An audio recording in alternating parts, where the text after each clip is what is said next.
Hello, denizens of the internet, even though Google translates denizens to denises. Today I'm going to put my former network executive hat on and give you my green light or not review of Apple TV's Time Bandits pilot episode. Tellingly, the credits say, based in part on characters created by Terry Gilliam and Michael Palin. That might give you a hint where this is all going. But in addition to that, this episode of Green Light or Not is problematic because I hold the original Time Bandits movie so near and dear. Even more tellingly, I hadn't realized this series even started. Yes, of course, there was the trailer with the debut date, but who pays attention to that? I'm lazy. Normally, there'd be some promo and buzz around the start of a prestige show like this. We all know Apple TV is an extremely strange enclave where regular entertainment rules don't matter, but I had completely forgotten about it. Practically no one is covering it. That's how excited everyone is about the show. I apologize for my tardiness. Anyway, the rules for Green Light or Not are simple.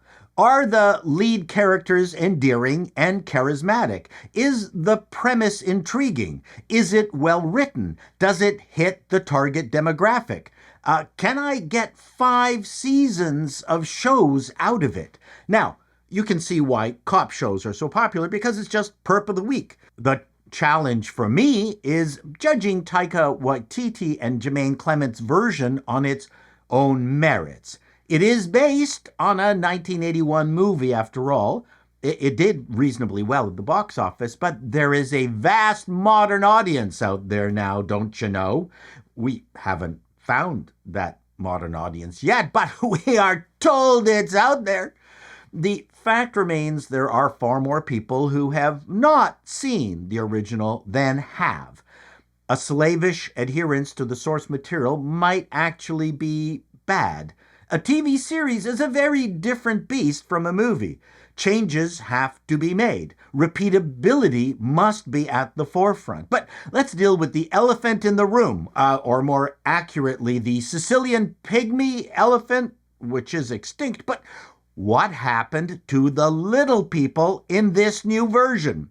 According to interviews with Waititi, the change to vertically unchallenged people was made so as to not offend. What else could it have been? I don't know where the Jojo Rabbit Taika Waititi went, but he has clearly left the building. Of course, it's all about the Peter Dinklage Snow White rant that single-handedly killed off employment for little people. But in our present-day world of Dante's umpteen circles of intersectional bullshit, Dinklage's victimhood status probably trumps 2 lesbians, or 1 non-binary dog trainer, or even a 50-year-old trans ager competing at a 10-year-old girls' swim meet. Probably every rainbow category but an intersex boxer. But if you read Dinklage's rant, he was complaining about little people always playing mythical creatures like trolls in caves and painted green with horns. The Time Bandits were human beings in a mythical world. I think Waititi got that wrong here. So in theory, it should have nothing to do with Green Light or Not, per se. See, I told you this would be tough for me to do, notwithstanding the fact that by casting regular-sized folk and losing the charm, surprise, and magic of the original, does Waititi's Bandits casting work? No. They are terrible. Lisa Kudrow is terrible in the pilot episode. They are just not funny. The character of Kevin and the actor playing him is fine. Jermaine Clement is suitably Jermaine as his evil wrongness. So except for Kevin and his evil wrongness, the cast is a big 0 for me. That is a bad start. On to the interesting premise. I'm still fine with this smarty pants kid travels through time helping a ragtag bunch of bandits who stole a portal map from the Supreme Being because they didn't like their jobs and wanted to get rich.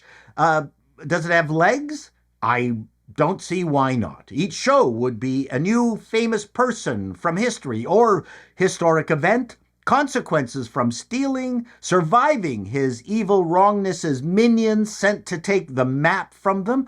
Lots to work with.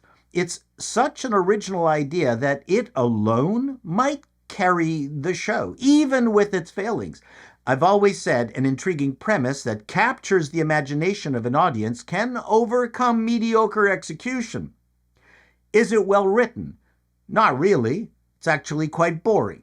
It has many of the same beats as the movie, but the rhythm is off. In the movie, when Kevin first encountered the Time Bandits and the portal in his room, he was scared and ran away only to encounter the Napoleonic War. In the TV version, he nonchalantly wanders onto the beach that has magically appeared out of nowhere in his wardrobe, where he encounters Vikings. Sure, he is scared when arrows start flying, but I didn't believe his casual acceptance of this bizarre circumstance. While I shouldn't be making these comparisons, I believe Gilliam got it right and Waititi got it horribly wrong. In the movie, Kevin's parents were hilariously disinterested. That was the gag. In the TV version, they are ignorant, mean boobs. In the movie, his parents don't understand Kevin's passion for history. In the pilot, the parents directly make fun of Kevin and put him down. I don't know how that is better. And this being a TV show, I would think the entire first episode should have been about Kevin's fear of not believing what he's experiencing, ending with him overcoming those fears and setting the stage for joining the Bandits. The movie had to compress the origin story. The TV show did not. This might have given the show more room to let us get to know the bandits. Instead, they come across as idiots instead of charming fools. Gilliam's bandits were scared but driven. The camaraderie was clear. Waititi's bandits are scared and aimless, stealing only because Penelope, played by Kudrow, tells them to. Zero affection for each other, at least I didn't feel any. Jermaine's evil wrongness is plain silly as compared to David Warner, who in the movie was silly and comically murderous. This at least gave the movie a touch of menace completely missing from Waititi's. His supreme being is also less scary, more of an unthreatening floating head reminiscent of Zardoz. There are similarities between the absurd comic beats of the English original and the Kiwi copy. Waititi and Clement are from New Zealand, and you can see their undercutting Kiwi comic style in full force in their hilarious vampire mockumentary, What We Do in the Shadows, which became a middling, unfunny TV series. Their Time Bandits pilot feels a lot like The Shadows TV show, inheriting all its failings. It should be funny, but it isn't.